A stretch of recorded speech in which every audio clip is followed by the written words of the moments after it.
Welcome to அத்தியாயம் 100. சூரியன் அவர் FM. கொஞ்சம் மோசமான ஆள். மறக்காம நம்ம அனிகாவும் சேனலை விக்ரமும் சப்ஸ்கிரைப் மாலிலிருந்து பண்ணிக்கோங்க. கிளம்பி வீட்டை நோக்கி சென்றார்கள். அவர்களின் பயணம் பைக்கில் தொடர்ந்தபடியே இருந்தது. இருவரும் வீட்டை நோக்கி சென்றார்கள். அப்பொழுது விக்ரம் சில வார்த்தைகளை பேசினான். என்ன அனிகா, இன்னைக்கு எல்லாமே ஓகேவா? உன் ஃப்ரெண்ட்ஸ் கிட்ட நான் நல்லபடியா நடந்துக்கிட்டேனா? என்ன மாமா இப்படி கேட்டுட்டீங்க? உங்களால இன்னைக்கு அவங்க மத்தியில எனக்கு எவ்ளோ பெருமை தெரியுமா? எல்லாருமே என்ன பாராட்டினாங்க. இனிமே எப்பவுமே அவங்க எனக்கு ஃப்ரெண்ட்ஸா தான் இருப்பாங்க.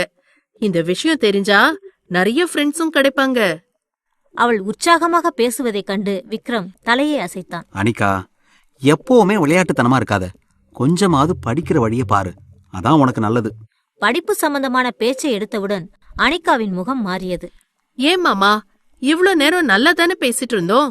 பின்ன எதுக்காக படிப்பு பத்தி நீங்க பேசுறீங்க? கொஞ்ச நேரம் அமைதியா வாங்க. இவ்வாறு பேசிக்கொண்டே அவர்கள் வீடு வந்து சேர்ந்தார்கள். வீட்டை அடைந்தபோது அங்கே ஆர்த்திதான் அவர்களுக்காக காத்திருந்தாள். என்ன விக்ரம், 2 மணி நேரத்துல வரேன்னு சொல்லிட்டு போய் இவ்ளோ நேரம் பண்ணிட்டீங்களே, என்ன ஆச்சு? அதை ஏன் கேட்குற ஆர்த்தி? அனிகா என்ன சும்மாவே விடல. அது வேணும் இது வேணும்னு கேட்டு ரொம்ப தொல்லை பண்ணிட்டா. ஏய் வாலு, அவருக்கு அவ்ளோ வேலை இருக்குன்னு புலம்பிட்டு இருக்காரு. நீ என்னடானா இப்படி விளையாட்டுத்தனமா இருக்க? கொஞ்சமாவது உருப்படியா இருக்க பாரு. இனிமே வெளியே போறேன், அவர் கூட போறேன்னு சொல்லு, உன்னை பேசிக்கிறேன். ஆர்த்தி பேசுவதைக் கண்டு அனிகாவின் முகம் வாடியது. ஆனால் விக்ரம் அவளுக்கு ஆறுதல் சொல்ல தொடங்கினான். ஆர்த்தி, கொஞ்ச நேரம் அமைதியா இரு. அவளை ரொம்ப அதிகமா திட்டாத. நீயும் சாயங்காலம் 5 மணி போல கிளம்பிடு. கர்ணன் தாத்தாவை ரிசீவ் பண்றதுக்கு நம்ம போற மாதிரி இருக்கும். கர்ணன் தாத்தாவா? அது யாரு? நான் இது வரைக்கும் கேள்விப்பட்டதே இல்லையே. நம்ம தாத்தா விக்ராந்தோட தம்பி அவரு. கொஞ்சம் மோசமான ஆள். எப்பவுமே ஏதாவது குறை சொல்லிட்டே தான் இருப்பாரு. அவரை நாம கொஞ்சம் கவனமா தான் ஹேண்டில் பண்ணணும். அவன் அந்த அர்த்தத்தில் பேசுகிறான் என்பது ஆர்த்திக்கு புரிந்தது. அதே சமயம் அந்த கர்ணனை நினைத்து சற்று குழப்பமும் வரத்தான் செய்தது. சரி விக்ரம், நான் கிளம்பி இருக்கேன். நீங்க ஆபீஸ்ல வேலை முடிச்சிட்டு வாங்க. ஆமா, சாப்பிட்டீங்களா? அதெல்லாம் மாலையே முடிஞ்சிருச்சு. நான் இப்ப ஆபீஸ்க்கு போறேன். அங்க வேலையை முடிச்சிட்டு திரும்பி வரேன். பைக்கை வீட்டில் நிறுத்திய விக்ரம் காரை எடுத்துக்கொண்டு தனது ஆபீஸை நோக்கி வேகமாக சென்றான். விக்ரம் நேரடியாக ஆபீஸை அடைந்தான். அவன் முதலில் சந்தித்தது சித்தார்த்தைத்தான். சற்று உற்சாகமான குரலில் பேச ஆரம்பித்தான். சித்தார்த், வேலையெல்லாம் எப்படி போயிட்டு இருக்கு? நாளைக்கு வேற ரிசப்ஷன். நான் வரமாட்டேன். நாளை கழிச்சு தான் ஆஃபீஸ் வேலையை மறுபடியும் பார்க்க முடியும். தனியா உன்னால சமாளிக்க முடியுமா? இன்னைக்கு வேலையெல்லாம் எப்படி போச்சு? கண்டிப்பா பாஸ், நான் எல்லாத்தையும் ஏற்பாடு பண்ணிட்டேன். முக்கியமா நாளைக்கு நடக்க போற அந்த ஏலத்துக்கு நம்ம ரெடி ஆயிட்டோம். இந்த வார்த்தைகளை சொல்லும்போது சித்தார்த் முகத்தில் சற்று தடுமாற்றம் தெரிந்தது. அதை சில கணங்கள் விக்ரம் குழப்பமாக கவனித்தான். ஆனாலும் அதனை பற்றி எதுவும் கேட்கவில்லை. சரி, முக்கியமான ஃபைல்ஸ் எல்லாத்தையும் எடுத்துட்டு வா. நான் பார்த்துட்டு சைன் போடுறேன். அவனும் வேகமாக அந்த ஃபைல்ஸை எடுத்து அடுக்கத் தொடங்கினான். விக்ரம் அனைத்தையும் சரிபார்த்து கையெழுத்து போடத் தொடங்கினான். நாம லேட் பண்ணிடக்கூடாது. சீக்கிரமா போய் கர்ணன் தாத்தாவை கூட்டிட்டு வரணும். அவர் ஏதாவது தப்பா நினைச்சுக்கிட்டா தேவையில்லாத பிரச்சனையை தான் கிளப்பிட்டு இருப்பாரு. இந்த எண்ணம்தான் அவன் மனதில் ஓடியது. இந்த சமயத்தில் விஷ்ணுவும் அசோக்கும் வீடு வந்து சேர்ந்தார்கள். வீட்டிற்குள் வந்தவுடன் விஷ்ணு அசோக்கை பார்த்து எரிச்சலாக பேச ஆரம்பித்தான். அசோக், உனக்கு இப்படி ஒருத்தனை தெரியும்னு இத்தனை நாள் நீ என்கிட்ட சொல்லல. எதுக்காக இப்படி பண்ண? விஷ்ணு, சொல்லக்கூடாதுன்னுலாம் நினைக்கல. நாம இருக்கிற கஷ்டமான நிலைமையில அவனை பத்தி எனக்கு சொல்ல தோணல. ஏற்கனவே எனக்காக நிறைய வேலை பார்த்துருக்கான். அப்படித்தான் எங்க 2 பேருக்கும் பழக்கம் வர ஆரம்பிச்சது. அவனை பத்தி சொல்றதால என்ன ஆயிடப்போகுது? அடப்போடா, நீ இதுக்கு முன்னாடியே சொல்லியிருந்தா இந்த பிரச்சனை எல்லாத்தையும் சமாளிக்க நமக்கு ஒரு வழி கிடைச்சிருக்கும். நீ தான் லேட் பண்ணிட்ட. விஷ்ணு எதற்காக இப்படி பேசுகிறான் என்பது அசோக்குக்கு புரியவில்லை. அவன் குழப்பமான குரலிலேயே தொடர்ந்து பேசினான். விஷ்ணு, என்னாச்சு? அவனை வச்சு ஏதாவது பிளான் போட்டிருக்கியா? எதுக்காக இப்படியெல்லாம் பேசுற? நம்மளை குடும்பத்தை விட்டு துரத்திட்டு அந்த ஆர்த்தி கூட அவன் ரிசப்ஷன் கொண்டாட போறான். அந்த குடும்பமே ரொம்ப சந்தோஷமா ஃபங்க்ஷனுக்கு தயாராயிட்டு இருக்காங்க. ஆனா அந்த ரிசப்ஷன் நடக்கக்கூடாது. இதை கேட்டவுடன் அசோக் குழப்பமாக விழித்தான். நம்மளால என்ன பண்ண முடியும்? ஏற்கனவே அங்க எல்லாருமே ரெடி ஆயிட்டாங்களே. நீ சொல்றதும் சரிதான். ஆனா இப்ப நம்ம கூட ராக்கி இருக்கான். இவனை வச்சு நம்ம என்ன வேணாலும் பண்ணலாம். விஷ்ணு மனதில் ஏதோ திட்டம் உருவாகிவிட்டது என அசோக்குக்கு புரிந்தது. அதன் காரணமாக இவனது முகத்தில் உற்சாகமும் வந்தது. சூப்பரா, இந்த மாதிரியெல்லாம் எனக்கு தோணல. சரி, அந்த ஃபங்க்ஷன்ல என்ன பண்ண போற? அதை சொல்லு முதல்ல. அதையெல்லாம் சொல்ல மாட்டேன். நடக்கிறப்ப நீயே பாப்ப. நீ மட்டும் இல்ல, இங்க இருக்கிற எல்லாருமே பாப்பாங்க. அசோக்கும் குழப்பமாக தலையை அசைத்துக் கொண்டான். அதன் பிறகு விஷ்ணுவிடம் எந்த வார்த்தைகளையும் பேசவில்லை. மாலை நேரம் நெருங்கிய சமயத்தில் விக்ரம் தனது ஆபீஸிலிருந்து வேகமாக கிளம்பினான். அவன் வீட்டிற்கு வரும் நேரத்தில் ஆர்த்தியும் தயாராக இருந்தாள். அவளை கண்டவுடன் விக்ரம் குழப்பமாக பேச ஆரம்பித்தான். ஏய் ஆர்த்தி, என்ன ட்ரெஸ் இது? சுடிதார் போட்டு வந்து நிக்கிற? போய் சாரி மாத்திட்டு வா. விக்ரம், என்ன சொல்றீங்க? நான் சாரி மாத்தினா அதுக்கே ஒரு 2 மணி நேரம் ஆகும். ஆர்த்தி, சொன்னா கேளு, சீக்கிரமா மாத்திட்டு வா. இல்லனா அவர் இதையே ஒரு இஷ்யூ ஆக்கி பேசிட்டு இருப்பார். அவளும் வேறு வழி இல்லாமல் சென்று தனது உடையை மாற்றிவிட்டு திரும்பி வந்தாள். பின்னர் அவளை காரில் ஏற்றிக்கொண்டு விக்ரம் காரை ஓட்டத் தொடங்கினான். இருவரும் அந்த கர்ணன் தாத்தாவை வரவேற்பதற்காகத்தான் கிளம்பினார்கள். அத்தியாயம் 101. நாம ஒரே குடும்பமா இருக்கலாம். அந்த சமயத்தில் விக்ரமும் ஆர்த்தியும் காரில் வேகமாக சென்றபடி இருந்தார்கள். விக்ரம் காரை ஓட்டிக்கொண்டே அவ்வப்போது ஆர்த்தியின் முகத்தை பார்த்தபடியே வந்தான். அவளது முகம் சாதாரணமாக இருப்பது போல் தெரியவில்லை. அதில் ஏதோ ஒரு குழப்பம் காணப்படுவதை விக்ரம் உணர்ந்தான். உடனடியாக விக்ரம் பேச ஆரம்பித்தான். ஆர்த்தி, என்னாச்சு? உன்னோட முகம் ஏன் ஒரு மாதிரி இருக்கு? இல்ல விக்ரம், நான் நார்மலா தான் இருக்கேன். எந்த பிரச்சனையும் இல்ல. அவள் சொல்வதை விக்ரம் சிறிதளவு கூட நம்பவில்லை. ஆர்த்தி, தேவையில்லாம எதுக்காக பொய் சொல்லிட்டு இருக்க? உண்மையை சொல்லு, என்னாச்சு உனக்கு? ஆர்த்தி தயக்கத்துடன் பேச ஆரம்பித்தாள். அவளை மட்டும் நீங்க பைக்ல கூட்டிட்டு போனீங்க, ஆனா என்ன கார்ல தான் கூட்டிட்டு போறீங்க. அதான் யோசிச்சுட்டு இருக்கேன். ஏய் ஆர்த்தி, அனிக்காதான் சின்ன பிள்ளைத்தனமா ஏதாவது கேட்டுக்கிட்டு இருப்பா. நீ அவ கூட சேர்ந்துக்கிட்டு பிரச்சனை பண்றியா? இது உனக்கே ஓவரா தெரியல? நாம கர்ணன் தாத்தாவை கூப்பிட போறோம். அதனாலதான் இப்படி போறோம். பைக்ல எப்படி அவரை கூட்டிட்டு வர முடியும்? ஆனாலும் ஆர்த்தி திருப்தி அடைந்தது போல் தெரியவில்லை. அவள் முகத்தில் பொய்க்கோபம் அதிகமாகவே தெரிந்தது. எப்படி இருந்தாலும் நீங்க அவளுக்காக ரொம்ப தான் பண்ணிட்டு இருக்கீங்க. இது ஒன்னும் எனக்கு சரியா படல. தனது கைகளை கட்டிக்கொண்டு வேறு திசையில் ஆர்த்தி திரும்பியபடி இந்த வார்த்தைகளை வெறுப்பாக சொன்னாள். அதை கண்ட விக்ரமின் முகத்தில் வித்தியாசமான சாயல் வந்தது. ஓஹோ, மேடம் கோச்சிட்டீங்களா? அப்ப சீக்கிரமா கோவத்தை சரி பண்ண வேண்டியதுதான். தனது காரை மெதுவான வேகத்தில் குறைத்து ஒரு பக்கமாக ஒதுக்கத் தொடங்கினான். மற்றொரு கையால் ஆர்த்தியின் கையை பிடித்து தன் பக்கமாக இழுத்தான். ஆர்த்தியோ கையை உதறிவிட்டு கோபமாக கத்த ஆரம்பித்தார். இல்ல, விடுங்க, என்ன தேவையில்லாம நோண்டாம காரை ஓட்டுங்க. அவள் வெறுப்பாக பேசினாலும் விக்ரம் தனது செயல்களை நிறுத்தவில்லை. அவளை வேகமாக இழுத்து முகத்திற்கு அருகில் பிடித்தவன் வேகமாக தனது உதடுகளால் அவளின் உதடுகளை தீண்டத் தொடங்கினான். இருவரின் உதடுகளும் சிறிது நேரம் சண்டை போட்டுக்கொள்ளத் தொடங்கியது. ஆர்த்தியின் இதயம் படபடப்பாக அடிக்கத் தொடங்கியது. இருவரின் உடல்களிலும் மின்சாரம் பாய்ந்தது. விக்ரமை உதறிவிட்டு விலகிச் செல்ல விரும்பினாள். ஆனாலும் விக்ரமின் கைகளை மீறி அவளால் எதுவும் செய்ய இயலவில்லை. அவனது ஒரு கை அவளை அழுத்தமாக பிடித்திருந்தது. தனது பக்கமாக இழுத்தவன் தொடர்ந்து அவளுக்கு முத்தம் கொடுத்து கொண்டே இருந்தான். சிறிது நேரம் சென்ற பிறகுதான் விக்ரம் அவளை விட்டு விலகினான். ஆர்த்தி பெருமூச்சு ஒன்று விட்டபடியே பேச ஆரம்பித்தாள்.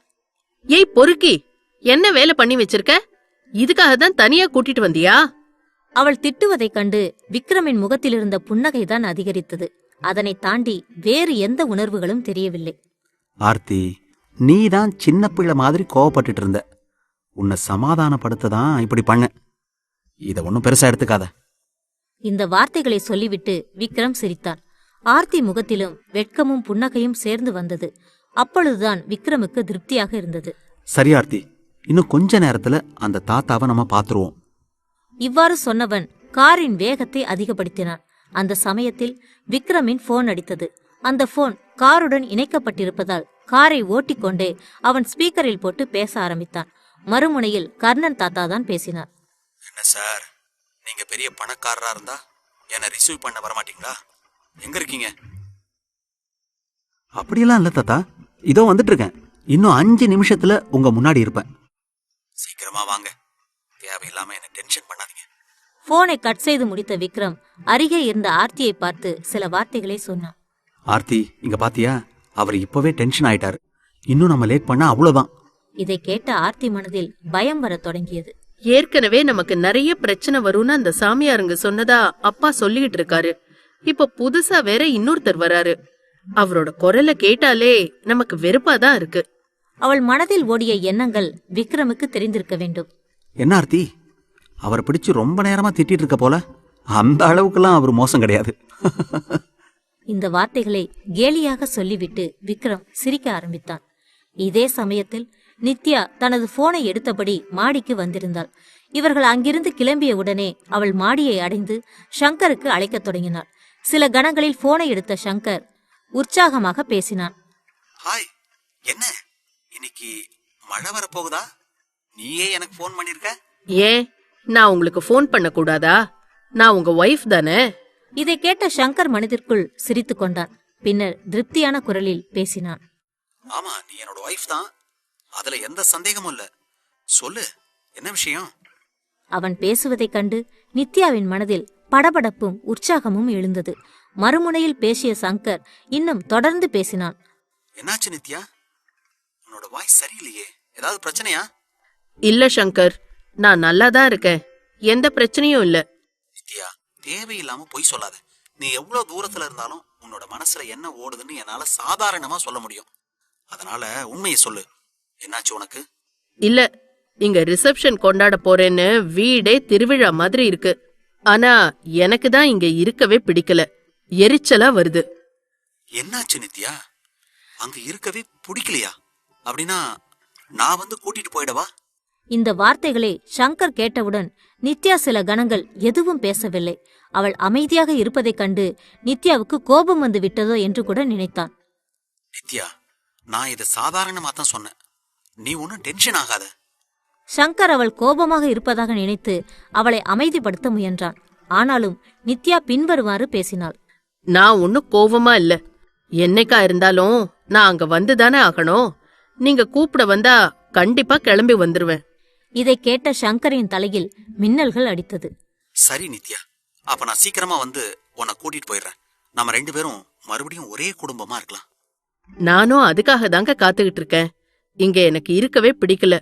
எல்லாரும் என்ன ஒரு மாதிரி பாக்குறாங்க, அவமானப்படுத்துறாங்க. இதை கேட்ட சங்கருக்கு அதிகப்படியான குழப்பமும் திருப்தியும் ஏற்பட ஆரம்பித்தது.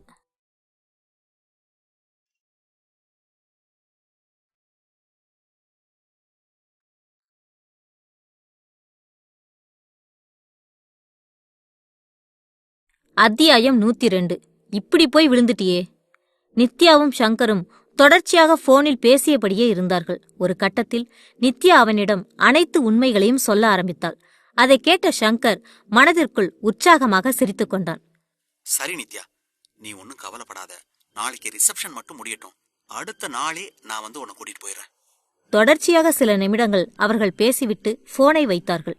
மற்றொரு பக்கம் விக்ரமும் ஆர்த்தியும் இன்னும் பயணம் செய்தபடியேதான் இருந்தார்கள். அப்பொழுது ஆர்த்தி அவசரமாக ஒரு விஷயத்தை சொன்னாள். விக்ரம், நீங்க சிட்டியை விட்டு வெளியே வந்துட்டீங்க. ஏர்போர்ட் உள்ளதானே இருக்கு. அவள் பேசுவதைக் கண்டு விக்ரமின் முகத்தில் கேலி அதிகமாக எழுந்தது. நாம ஏர்போர்ட்டுக்கு போறோம்னு நான் சொல்லவே இல்லையே, பின்ன எதுக்காக நீ இப்படி பேசிட்டு இருக்க? விக்ரம், ஏர்போர்ட்டுக்கு போகாம எப்படி கூட்டிட்டு வர முடியும்? கர்ணன் தாத்தா எங்கதான் இருக்காரு? ஆர்த்தி, அவர் இப்ப மும்பைல தான் இருக்காரு. அங்கதான் பிசினஸ பாத்துட்டு இருக்காரு. ஆனா அங்க இருந்து டெல்லிக்கு அவர் பிளைட்ல வரமாட்டாரு. தனக்கு சொந்தமான ஹெலிகாப்டர்ல தான் வந்திருப்பாரு. நம்ம ஃபேமிலியோட யூஸ்க்காக ஊருக்கு ஒதுக்குப்புறமா ஒரு சின்ன ஏர்போர்ட் வச்சிருக்கோம். அந்த இடத்துக்கு தான் நம்ம 2 பேரும் இப்ப போக போறோம். ஆர்த்திக்கு புரியும்படி அனைத்து விஷயங்களை பற்றியும் அவன் சொல்லி முடித்தான். அவனது குரலில் பெருமையும் அதிகமாக தெரிந்தது. அதை கேட்டவுடன் ஆர்த்தி மனதில் ஆச்சரியமும் உற்சாகமும் அதிகமாக பரவியது. விக்ரமும் இன்னும் சில வார்த்தைகளை சொன்னான். ஆர்த்தி, நாம தாத்தாவை பார்த்த உடனே நீ கால்ல விழுந்து ஆசீர்வாதம் வாங்கிக்கோ. நானும் சேர்ந்து விழுவேன். 2 பேரும் கண்டிப்பா அதை பண்ணணும். அதை கேட்டு ஆர்த்தி முகத்தில் வித்தியாசமான சாயல்கள் வந்தது. என்ன விக்ரம் சொல்றீங்க? நாம அவர் கால்ல விழணுமா? அதுவும் இப்பவே வா? நாளைக்கு ஃபங்க்ஷன்ல தானே அப்படியெல்லாம் பண்ணுவாங்க. ஆர்த்தி, இதெல்லாம் ஒரு ஃபார்மாலிட்டிக்கு தான், நீ ஒன்னும் தப்பா எடுத்துக்காத. விக்ரம் இந்த வார்த்தைகளை சொன்ன பிறகு அவள் அதனை ஏற்றுக்கொண்டாள். சரிங்க விக்ரம், நீங்க சொன்ன மாதிரியே பண்ணிடலாம். அடுத்த சிறிது நேரத்தில் அவர்கள் ஊருக்கு வெளிப்பக்கத்தில் இருக்கும் இடத்திற்கு அருகே சென்று நின்றார்கள். காரை விட்டு இறங்கி விக்ரம் வேகமாக அருகே இருந்த கதவை தள்ளிக்கொண்டு அந்த மைதானத்திற்கு உள்ளே நடக்கத் தொடங்கினான். அந்த இடமும் விக்ரமின் குடும்பத்திற்கு சொந்தமானதுதான். அவர்களின் தேவைக்காக மட்டும் ஒரு சிறிய ஏர்போர்ட்டை அமைத்திருந்தார்கள். அங்கே ஹெலிகாப்டரில் இருந்து பெரிய விமானங்கள் வரை அனைத்தும் தரையிறங்கலாம். இவர்கள் சென்றபோது கூட ஒரு 4 விமானங்கள் வரிசையாக நின்றது. 6 ஹெலிகாப்டர்களும் காணப்பட்டது. அதனை ஒட்டியவாறு ஒரு பெரிய மாளிகையும் இருந்தது. அந்த மாளிகையில்தான் இப்பொழுது கர்ணன் தாத்தா இருக்கிறார் என்பது விக்ரமுக்கு புரிந்தது. அவர் அங்கதான் இருக்காரு, நம்ம சீக்கிரமா போய் பார்க்கலாம். அந்த மாளிகை வாசலில் 2 பேர் காவலுக்கு இருந்தார்கள். விக்ரமை கண்டவுடன் அவர்கள் தலைவணங்கிவிட்டு வழிவிட்டார்கள். இவனும் தொடர்ச்சியாக முன்னேறிச் சென்றான். அந்த மாளிகைக்கு உள்ளே நுழைந்தபோது ஹாலில் ஒரு உருவம் அமர்ந்திருந்தது. அவர் மிகவும் வயது முதிர்ந்தவராக காணப்பட்டார். ஆனால் கண்களில் ஒரு உறுதியும் துல்லியமும் அதிகமாக தெரிந்தது.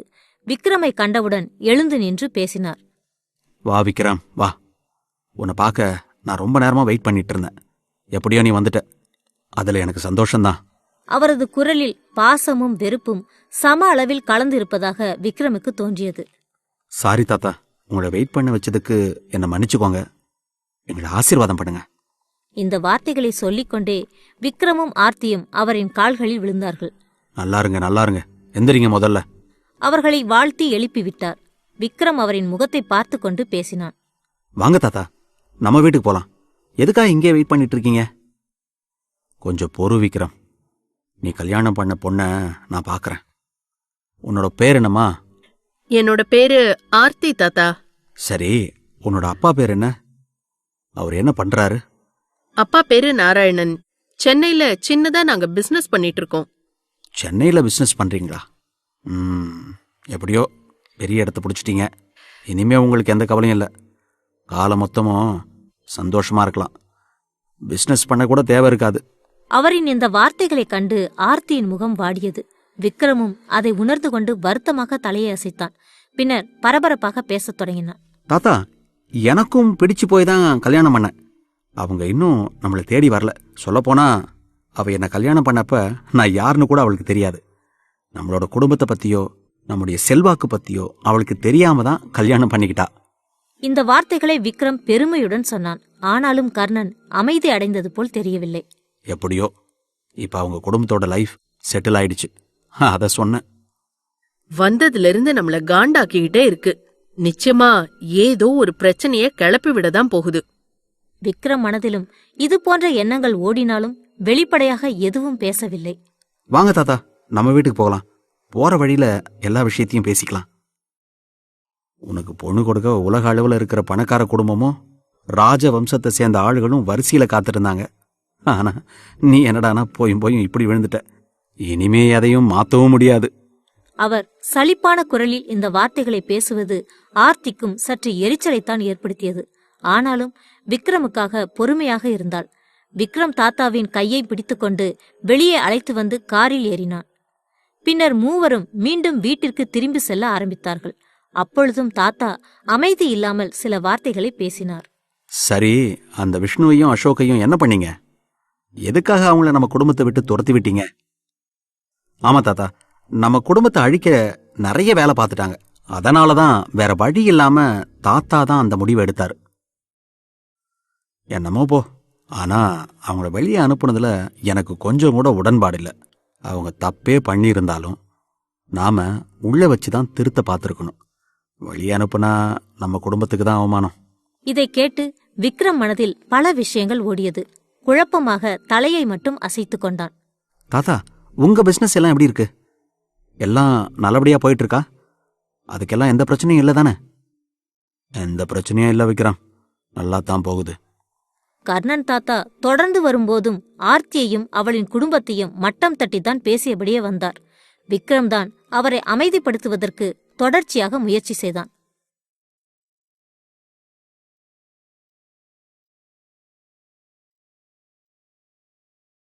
அத்தியாயம் 103. குடும்ப மானத்தை விட்டுட்டியே. ஆர்த்தியும் விக்ரமும் கர்ணன் தாத்தாவை அழைத்தபடி வீட்டிற்கு வந்து சேர்ந்தார்கள். எப்பொழுது விக்ரமும் ஆர்த்தியும் ஒன்றாக வெளியே சென்றால் உற்சாகமாக பேசிக்கொண்டும் ஒருவரை ஒருவர் வம்பிழுத்து கொண்டும் தான் செல்வார்கள். ஆனால் இந்த முறை அங்கு அமைதி மட்டுமே பரவியிருந்தது. தாத்தா, நம்ம வீடு வந்துருச்சு, வாங்க உள்ள போலாம். அவரும் தடுமாற்றத்துடன் இறங்கி நடக்கத் தொடங்கினார். அவரை ஒரு வகையில் கையால் ஆதரவாக பிடித்துக்கொண்டே விக்ரம் தனது பாதையில் முன்னேறி வந்தான். அதேபோல் ஆர்த்தியும் நின்று கொண்டாள். அவர்கள் உள்ளே நுழைந்த போது அங்கே விக்ராந்த் தயாராக இருந்தார். ஏனெனில் அவருக்கும் கர்ணனை பற்றி நன்றாகவே தெரியும். அவர்கள் உள்ளே நுழைந்த சமயத்தில் விக்ராந்த் உற்சாகமாக கர்ணனை வரவேற்கத் தொடங்கினார். வா தம்பி வா, இவ்வளோ நேரமா உனக்காக தான் காத்துட்டு இருந்தேன். முன்னாடியே நீ வருவேன்னு நான் எதிர்பார்த்தேன். ஆனா நீ தான் லேட் பண்ணிட்ட. என்ன பண்றதண்ணா, பிஸ்னஸ்ல அவ்வளோ வேலை, எல்லாத்தையும் முடிச்சுக்கிட்டு வர்றதுக்கு நேரம் ஆயிடுச்சு. அதுவும் இல்லாம இந்த விக்ரமும் என்னை வெயிட் பண்ண வச்சுட்டான். அவர்கள் பல சமாதானங்களை சொல்லி கர்ணனை அங்கிருந்த சோஃபாவில் அமர வைத்தார்கள். அவருடன் விக்ராந்தும் அமர்ந்திருந்தார். நல விசாரிப்புகள் முடிந்த பிறகு கர்ணன் சற்று காட்டமான குரலிலேயே பேச ஆரம்பித்தார். அண்ணா, நம்ம குடும்பத்தோட மானம் மரியாதையை பத்தி நீ எப்பவுமே யோசிக்க மாட்டியா? உன் பேரன் ஆசைப்பட்டு கேட்ட உடனே சரின்னு சொல்லிட்டியா? அவர் எதை பற்றி பேசுகிறார் என்பது அங்கிருந்த அனைவருக்கும் தெரிந்தது. ஆர்த்தி முகத்தை திருப்பிக் கொண்டு தனது அறையை நோக்கி ஓடத் தொடங்கினாள். அதைக் கண்டு விக்ரம் மற்றும் விக்ராந்தின் மனம் வலித்தது. விக்ராந்த் அவருக்கு தேவையான பதிலை சொல்ல ஆரம்பித்தார். தம்பி, என்னாச்சு? எதுக்காக இப்படியெல்லாம் பேசிட்டு இருக்க? எல்லாமே நல்லபடியா தானே இருக்கு? என்ன நல்லபடியா இருக்கு? யாரோ ஒருத்தரை கூட்டிட்டு வந்து நம்ம வீட்டு பையனுக்கு கல்யாணம் பண்ணி வச்சிருக்க. இதெல்லாம் எவ்வளவு பெரிய தப்பு தெரியுமா? நம்ம விக்ரமாதித்யா குடும்பத்தோட சம்பந்தம் வச்சுக்க அவளுக்கு என்ன தகுதி இருக்கு? அவங்க சாதாரண மிடில் கிளாஸை விட ரொம்ப கீழே தான் இருக்காங்க. தம்பி, அவங்களும் ஒரு பிஸ்னஸ் வச்சு பண்றாங்க. உனக்கு அதை பத்தி தெரியலன்னு நினைக்கிறேன். அதனால தான் இப்படி பேசிட்டு இருக்க. ஆமா, பெரிய பிஸ்னஸ். நம்ம பிஸ்னஸ்ல 1000ல் 1 பங்கு கூட அவங்களோட கம்பெனி நிக்காது. அதைத்தான் நான் சொல்றேன். இப்பொழுது விக்ரம் பதில் சொல்லத் தொடங்கினான். தாத்தா, இப்ப எதுக்காக அப்படிலாம் பேசிட்டு இருக்கீங்க? கல்யாணம் முடிஞ்சு ரிசப்ஷன் வரைக்கும் வந்துருச்சு. நீ வாயை மூடு. நான் உன்னோட தாத்தா கிட்ட தான் பேசிட்டு இருக்கேன். நீ தேவையில்லாம வாயை திறக்க வேண்டாம். கர்ணன் இன்னும் தொடர்ந்து அது போலவே பேசிக் கொண்டிருந்தார். விக்ராந்தும் தொடர்ச்சியாக சமாதானங்களை சொல்ல முற்பட்டபடியே இருந்தார். தம்பி, சின்னஞ்சிறுசுங்க ஆசைப்பட்டுருச்சு. அவங்கள பிரிச்சு வைக்கவா சொல்ற? சேர்த்து வைக்கிறது தான் நல்லதுன்னு எனக்கு பட்டுச்சு. அதனால தான் அப்படி பண்ண. விக்ராந்த் தொடர்ச்சியாக பல சமாதானங்களை சொல்லிக்கொண்டேதான் இருந்தார். தம்பி, நீ இவ்வளோ நேரம் டிராவல் பண்ணி வந்து ரொம்ப டயர்டா இருப்ப. சீக்கிரமா ஃப்ரெஷ் ஆயிட்டு ரெஸ்ட் எடு. அதான் நல்லது. அண்ணா, அந்த வேலையெல்லாம் நான் அப்புறம் பார்த்துக்கிறேன். முதல்ல ஒரு முக்கியமான விஷயத்தை பற்றி உங்ககிட்ட பேச வேண்டியது இருக்கு. அதை பேசிட்டு இந்த வேலையெல்லாம் பார்க்கலாம்.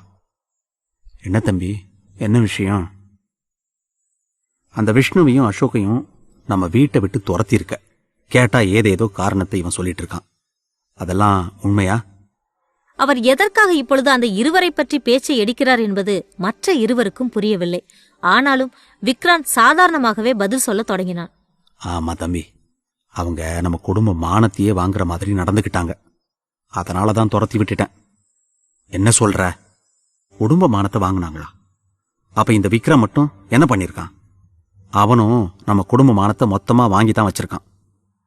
அவன் மேல நீ கோவப்படவே இல்லையே, அவங்கள மட்டும் துரத்தி விட்டுட்ட? அவர் கேட்பதைக் கண்டு விக்ராந்த் முகத்திலும் எரிச்சல் பரவியது. ஆனாலும் பொறுமையை கைவிடாமல் தொடர்ந்து பேசினார். தம்பி, அவங்க பண்ணது என்னன்னு உனக்கு தெரியாது. அதனால தான் நீ இப்படியெல்லாம் பேசிட்டு இருக்க. விக்ரம் அன்று நடந்த விஷயத்தை சுருக்கமாக சொன்னான். ஆனாலும் கர்ணன் அதை ஏற்றுக்கொள்ளவில்லை. அண்ணா, நீ என்ன சொன்னாலும் சரி, எனக்கு அவங்க மேல பெரிய தப்பு இருக்கிற மாதிரி தெரியல. சரி, நாளைக்கு நடக்க போற ஃபங்க்ஷனுக்காவது அவங்கள கூப்பிட்டியா, இல்ல அவங்கள விட்டுட்டு தான் இதை நடத்த போறியா? தம்பி, அவங்களெல்லாம் கூப்பிடல. நம்ம குடும்பம் மட்டும்தான் இருக்கும். அவங்கள எதுக்காக நம்ம கூப்பிடணும்? சரி விடு, நீ கூப்பிடாம போனாலும் நான் அவங்கள கூப்பிடுறேன். அதுக்காகவாவது எனக்கு இந்த வீட்டில் அதிகாரம் இருக்கா? தாத்தா, உங்களுக்கு இந்த வீட்டில் எல்லா அதிகாரமும் இருக்கு. ஆனா அவங்க இங்க வந்தா சும்மா இருக்க மாட்டாங்க. தேவையில்லாம பிரச்சனை தான் பண்ணிட்டு இருப்பாங்க. அதுக்கப்புறமா நீங்க யோசிச்சுக்கோங்க. என்னடா, எனக்கே புத்தி சொல்ற அளவுக்கு வந்துட்டியா? நான் உன்னோட தாத்தா கிட்ட தான் பேசிட்டு இருக்கேன், அதை புரிஞ்சுக்கோ. விக்ராந்தும் வேறு வழி இல்லாமல் தலையசைக்க தொடங்கினார். சரி, ஃபங்க்ஷனுக்கு தானே, காலையில வந்துட்டு போட்டோம். மற்றபடி அவங்கள நான் மன்னிக்கிற மாதிரி இல்லை. இந்த குடும்பத்திலையும் திருப்பி சேர்க்க மாட்டேன். நீ அவனை மன்னிக்க எல்லாம் வேண்டாம். இந்த ஃபங்க்ஷனுக்கு மட்டும் உள்ள விடு, போதும். அப்பொழுது அங்கு நாராயணனும் வந்து சேர்ந்தார். அவரை பார்த்தவுடன் விக்ரம் அறிமுகம் செய்து வைத்தான். தாத்தா, இவர்தான் நாராயணன், ஆர்த்தியோட அப்பா. மாமா, இவர் கர்ணன், என்னோட சின்ன தாத்தா. அவரும் உற்சாகமாக தலையை அசைத்தபடி பேச ஆரம்பித்தார். வணக்கம் சம்பந்தி, இன்னைக்கு தான் வந்தீங்க போல. ஆமா, இன்னைக்கு தான் வந்தேன். ஏன், உங்ககிட்ட சொல்லிட்டு தான் வரணுமா? நாராயணனுக்கும் அவர் வெறுப்பு நிறைந்த பதிலையே கொடுத்தார். அதைக் கண்ட நாராயணனின் முகமும் வாடியது. அவர் ஏதோ பதில் சொல்வதற்காக வாயை திறக்க முயன்றார். அப்பொழுது அருகே இருந்த விக்ரம் தடுத்தான்.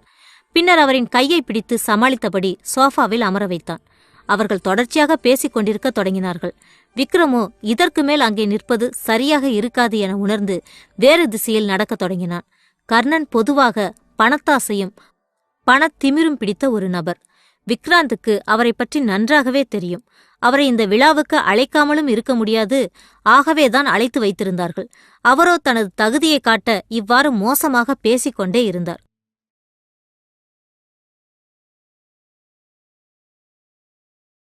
அத்தியாயம் 104. புதுசா வந்தவரு சரியில்லை. கர்ணன் பேசியது நாராயணன் மனதில் வருத்தத்தை ஏற்படுத்தியது. அவரது முகம் வாடியதை வைத்தே மற்றவர்கள் அனைவரும் அதை உணர்ந்து கொண்டார்கள். அடுத்த சில நிமிடங்கள் இதே நிலையில் கழிய கர்ணன் மெதுவாக இடத்தை விட்டு எழுந்தார். சரி அண்ணா, நான் போய் குளிச்சுட்டு ரெஸ்ட் எடுக்கிறேன். அப்படியே அந்த 2 பசங்களுக்கும் ஃபோன் பண்ணி பேசுறேன். விக்ராந்த் முகத்தில் சில வெறுப்புகள் தோன்றினாலும் அவர் அதனை வெளிக்காட்டவில்லை. சரி, தாராளமா பேசு. வழக்கமா நீ ஸ்டே பண்ற ரூமைத்தான் உனக்காக ஏற்பாடு பண்ணியிருக்கேன். அங்கே நீ தங்கலாம். கர்ணனும் திருப்தியாக தலையசைத்தபடி அங்கிருந்து நடக்கத் தொடங்கினார். அவர் சென்ற பிறகு விக்ராந்த் சற்று பணிவான குரலில் பேசினான். சம்மந்தி, நீங்க ஒன்னும் தப்பா எடுத்துக்காதீங்க. அவர் எப்பவுமே இப்படித்தான். யாரையுமே மதிக்காம இஷ்டத்துக்கு பேசிட்டு இருப்பார். நம்ம எல்லார் மேலேயும் கோபமா தான் இருக்கார் போல. அதனாலதான் இப்படி எல்லாம் பேசுறார்.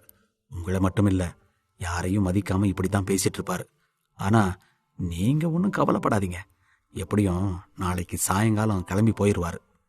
கர்ணன் செய்த தவறுக்காக மன்னிப்பு கேட்பது போன்ற துணியில்தான் விக்ராந்த் பேசினார். இவர் பேசியதை கண்டவுடன் நாராயணன் மனதில் திருப்தி ஏற்பட்டது. நல்லது சம்மந்தி. அதே மாதிரி இந்த ஃபங்க்ஷன் முடிஞ்ச உடனே ஆர்த்தியை கூப்பிட்டுட்டு நாங்க எல்லாருமே கிளம்பலாம்னு இருக்கோம். அதுக்கு வேண்டிய ஏற்பாடுகளையும் பார்க்கணும். இதை கேட்டவுடன் விக்ராந்த் முகத்தில் சற்று குழப்பம் வந்தது. நீங்க இங்கிருந்து போறதுக்கு தேவையான எல்லா ஏற்பாட்டையும் நாங்களே பண்ணிக்கிறோம். அதை பத்தியெல்லாம் கவலைப்பட வேண்டாம். ஆனா ஃபங்க்ஷன் முடிஞ்ச அன்னைக்கு கிளம்பாதீங்க. ஒரு நாள் நைட்டு மட்டும் ரெஸ்ட் எடுத்துட்டு அடுத்த நாள் காலையில கூட கிளம்புங்க. இல்ல சம்மந்தி, ஏற்கனவே ரொம்ப லேட் ஆயிடுச்சு. பசங்க வேற ஒன்னா இருக்கக்கூடாதுன்னு அந்த சாமியாருங்க சொல்லியிருக்காங்க. அதை நினைச்சாதான் எனக்கு பயமா இருக்கு. நீங்க சொல்றதும் புரியுது சம்மந்தி. ஆனா நாளைக்கு ஃபங்க்ஷன் முடியறதுக்கு சாயங்காலம் 6 மணி இல்ல 7 மணி கூட ஆகலாம். அதுக்கப்புறமா நீங்க கிளம்பினாலும் கஷ்டம்தான். அதுக்கு தான் சொல்றேன், ஒரு நாள் ராத்திரி மட்டும் தங்கிருங்க. அடுத்த நாள் காலையில ஃப்ரெஷ்ஷா கிளம்பலாம். அதுதான் நல்லது. அவர் சொல்வதும் நாராயணனுக்கு சரி என்றுதான் பட்டது. சரி சம்மந்தி, நீங்க இவ்வளவு சொல்றதால நான் இதுக்கு ஒத்துக்கிறேன். நாளைக்கு ஃபங்க்ஷன் நல்லபடியா முடியட்டும். ஒரு நாள் நைட் ரெஸ்ட் எடுத்துட்டு காலையிலே கிளம்புறோம். திருப்தியாக பேசி முடித்த நாராயணன் அங்கிருந்து கிளம்பினார். இங்கே இருந்து கிளம்பிய விக்ரம் வேகமாக ஆர்த்தியை சந்திப்பதற்காகத்தான் சென்றான். அவளது அறையில் சென்று தேடி பார்த்த போது ஆர்த்தியை காணவில்லை. ஆகவே கல்யாணியின் அறையை நோக்கி நடக்க ஆரம்பித்தான். ஆர்த்தி நம்ம மேல கோவமா இருக்கான்னு நினைக்கிறேன். இந்த கர்ணன் தாத்தாவும் ரொம்ப மோசமா பேசிட்டாரு. சீக்கிரமா அவளை சமாதானப்படுத்த பார்க்கணும். இல்லனா மூஞ்ச தூக்கி வச்சுட்டே இருப்பா. கல்யாணி அறையை நோக்கிச் சென்றபோது அங்கே சில பேச்சுகள் இவனின் காதில் விழுந்தது. ஆர்த்தி அம்மாவிடம் நடந்த விஷயத்தை தான் சொன்னாள். அந்த புதுசா வந்திருக்கிற தாத்தா சாதாரணமான ஆள் கிடையாது. அவர் நம்மள அவமானப்படுத்தி பேசுறாரு. யாரையும் அவர் மதிக்கிற மாதிரியும் தெரியல. அப்படி நம்ம மேல என்ன கோவம் வரும் எனக்கு புரியவே இல்ல.